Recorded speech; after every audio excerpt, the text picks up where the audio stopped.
explanations and discussions for the past few weeks.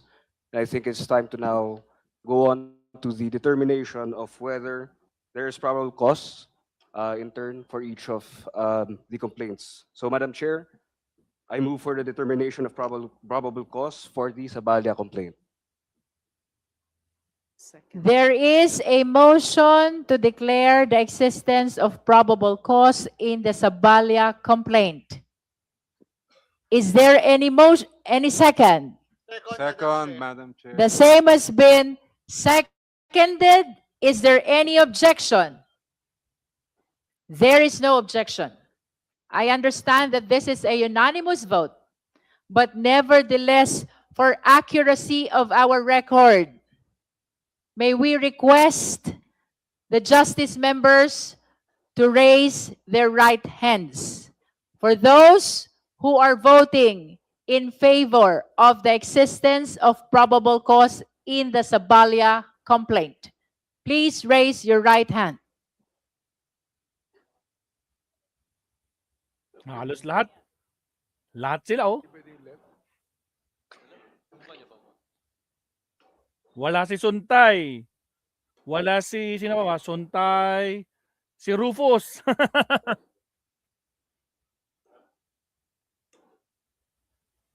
Nako, alam na this. Oh. Naka-raise ng hand lahat. Unanimous. Diyos ko, Lord Rudy. Unanimous, mga kakabsat.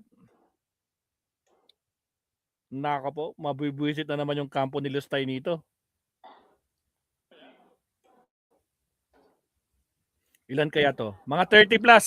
30 plus ha. Hula ko lang 30 plus.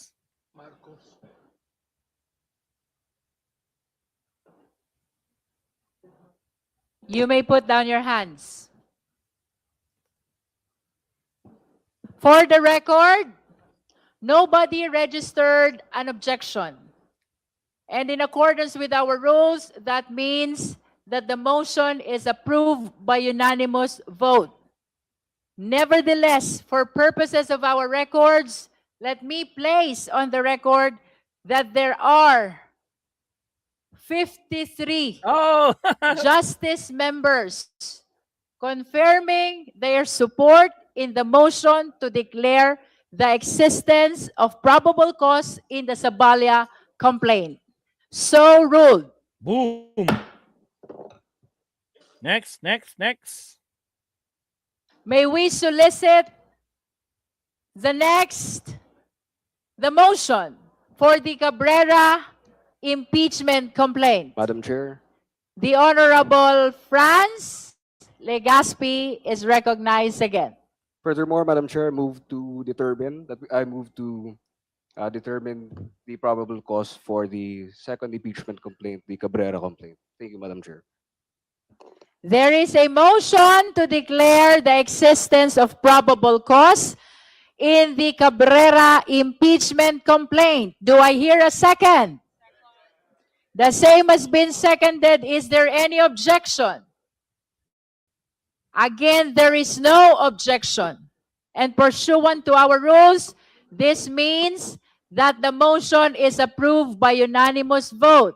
Again, with the indulgence of the members, for purposes of our record, may we request the members who are present supporting the motion raised by the Honorable Franz Legaspi to raise their right hand.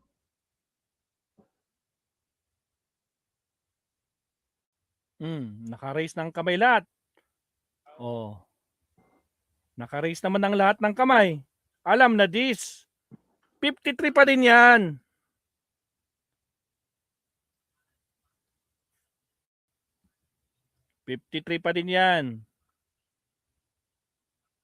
Please raise your hand higher.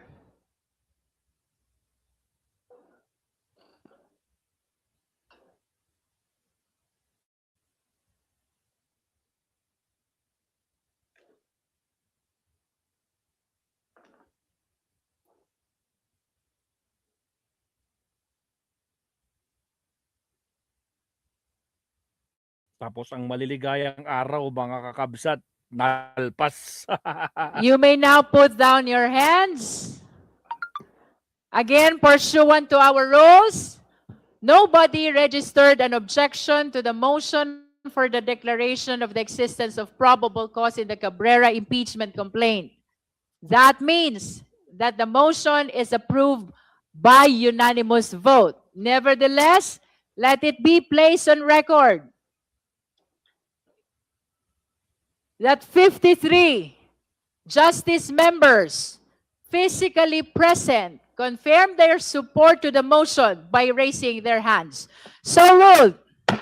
Boom! Shalala! That concludes our voting. And the chair pronounces that the existence of probable cause has been declared with respect to both the Sabalia complaint and the Cabrera complaint. With that, we direct the committee to prepare the necessary committee report along with the resolution. Ayun na. Madam Chair. The Honorable De Lima. Yes, Madam Chair. There's another matter.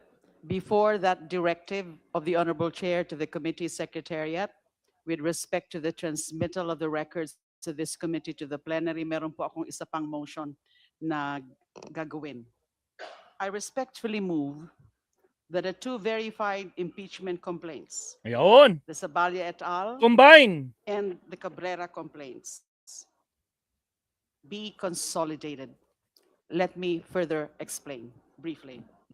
Pursuant to Rule 3, Section 9 of the House Rules of Procedure in Impeachment Proceedings, this honorable committee has already determined unanimously that probable cause exists in both complaints.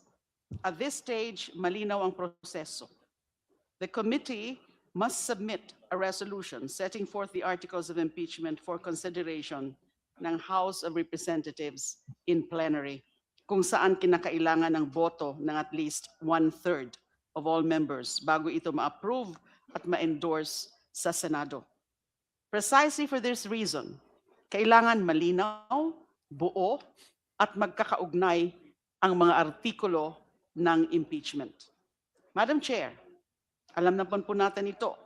Both complaints are anchored in the same constitutional grounds under Article 11, Section 2 of the 1987 Philippine Constitution, and arise from the same sets or series of acts katulad ng maling paggamit ng confidential funds na nagbubunga ng graft and corruption, panunuhol, posibleng malversation, pagkakaroon ng hindi maipaliwanag at tagong yaman na may kaugnay sa paglabag sa mga obligasyong konstitusyonal at iba pang mga gawain, pananalita at asal na maaring ituring na high crimes at malinaw na paglabag sa tiwala ng publiko o betrayal of public trust. Both impeachment complaints rely on substantially the same evidence and witnesses, and taken together establish the same impeachable offenses allegedly committed by the respondent. Pinapayagan po ng ating mga korte ang consolidation ng mga kaso sa ilalim ng same evidence rule doctrine. Several cases have actually enunciated that doctrine. Kasama na po yung kaso ng PNB versus Gutesco, Tian Ming Development, GR number 183211, June 5, 2009. Consolidating the two complaints for the purpose of preparing the articles of impeachment will prevent duplication of the work of this committee, managing the risks of confusion, inconsistency, and dilution of the charges when subjected to the constitutional threshold of a 1/3 vote of all members of the House. Malaking tulong po sa mas maayos at episyenteng pagsulong ng proseso kung may isang malinaw, unified, at comprehensive na presentasyon ng mga charges and findings. Consolidation, therefore, I submit, Madam Chair, is not just procedural convenience. It is an institutional necessity.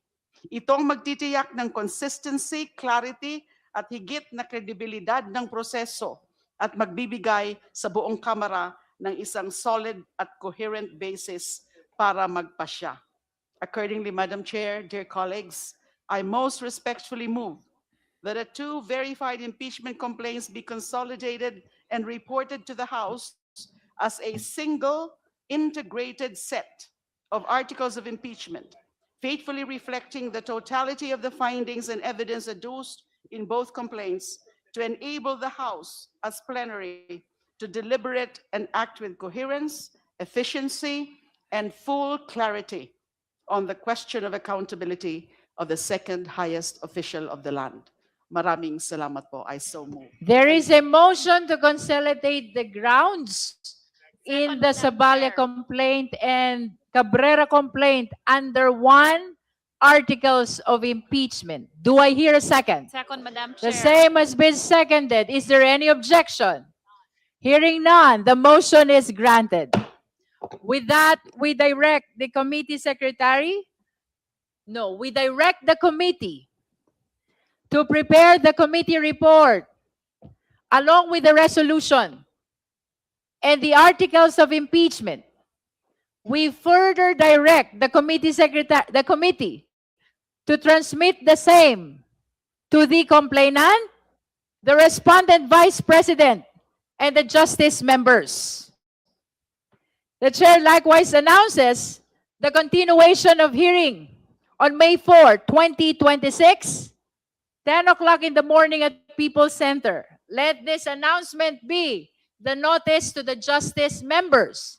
The chair directs the COMSEC to send notice to complainant and the respondent vice president for our hearing on May 4, 2026.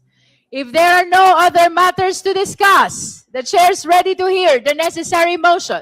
Madam Chair, The Honorable Percy Sendanya. Madam Chair, I move to suspend. There's a motion to suspend. The same has been seconded. Is there any objection? Hearing none, the hearing is suspended until May 4, 2026.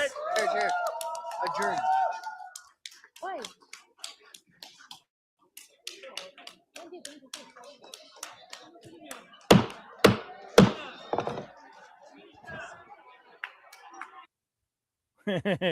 Bakit hindi adjourn? Diyos ko, Lord Rudy. Nako pa, lustay. Paano ba yan? Napakasaklap. Wala nang extension. Tama na. Enough is enough, sabi nga nila, di ba, mga kakabsat? So, deserve niya yan. Deserve niya. Maraming salamat sa ating Justice Committee, Mabsat. Isisingit ko lang yung ating pinaka-last topic, Mabsat. Again, maraming salamat po. Shoutout sa 200 live viewers na naiwan mula pa kanina.